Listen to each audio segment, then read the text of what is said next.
In today's video, I'd like to go over a topic that I have a lot of experience with, but I rarely talk about. How do you go from being a skinny hard gainer to gaining a lot of weight and developing a lot of muscle mass? Even though I'm usually talking about how to lose weight and how to burn body fat, I know quite a bit about how to gain muscle and how to go from being that skinny guy to that muscular and ripped guy. For the sake of simplicity, I've condensed my methods of how to gain muscle mass to 5 easy to follow tips. So let's jump right in. First, you have to understand that unless you're an absolute beginner, which means that you've been exercising for less than a year, you're gonna have to create a positive calorie balance to gain weight. This means that you're gonna have to be taking in more calories than you're burning. So how exactly can we ensure that we do that? Well, there really are only 2 ways. And the first way is the first tip, and that's exercise less and decrease your general activity levels. Some of my best results came by decreasing the amount of days that I spent in the gym and by increasing the amount of calories that I would take in. When trying to gain weight, especially as a hard gainer, you don't need more than 5 days a week at the gym,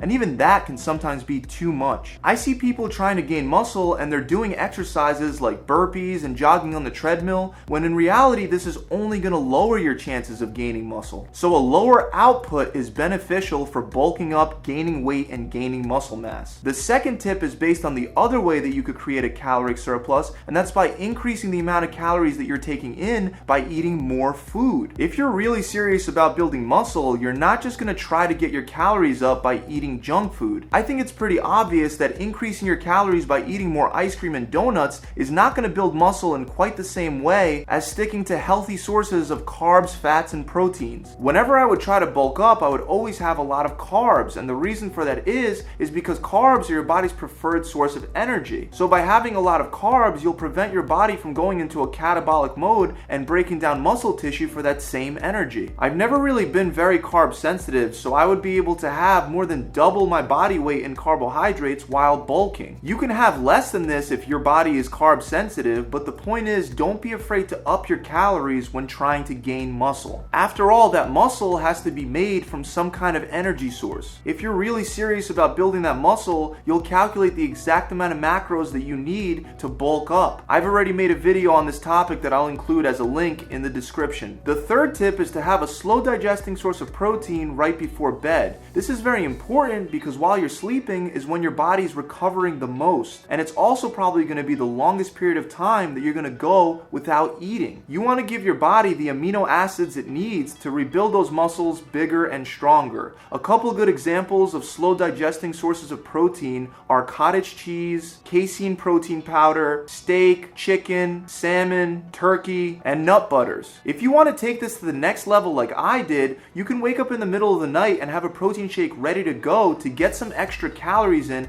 and to keep your body in that anabolic state while you sleep. Tip number 4 is to make sure that you stick to compound exercises with free weights. By free weights, I mean barbells and dumbbells. The best exercises to build muscle mass are bench presses, squats, lunges, deadlifts, rows, overhead military presses, pull-ups, lat pull-downs, and other compound exercises. Obviously for your arms, you're going to have to isolate with exercises like lateral raises, bicep curls, and tricep extensions. But your compound lifts are going to be the main exercises that help you build muscle. Something that I saw really good results with was starting off with a compound exercise like bench press and then immediately supersetting it with an isolation exercise like chest flies. I would shoot for 5 to 8 reps of heavy weight for my compound exercises, and then I would drop the weight and shoot for 20 reps for my isolation exercises. For some reason, this always worked very well for me to gain muscle. The last tip is, unless you're on steroids, if you want to build muscle mass, you're gonna have to lift some heavy ass weight. It absolutely kills me when I see guys going for high reps with light weight when trying to build muscle. It's totally fine to throw in a high rep scheme here and there just to help increase your strength for when you go back to the lower reps with the heavier weight. However, just doing high reps with light weight as a natural lifter will not get you to where you want to go as far as building muscle mass. As a natural lifter, you're gonna have to lift heavy to get your muscles to grow. If you can do a weight for more than 10 reps, then it's long since time to move up. I used to move up if I could do a weight for any more than 8 reps. That's it, guys. I really hope this video has helped you guys out. If If you enjoyed this video, make sure you subscribe to this channel where you could view more videos and tips just like this one. Also, if you enjoyed this video, make sure you leave it a big thumbs up and comment down below. And if you'd like to find out more information about me and what I do, you could visit my website. Thanks for watching. I'll see you guys next time.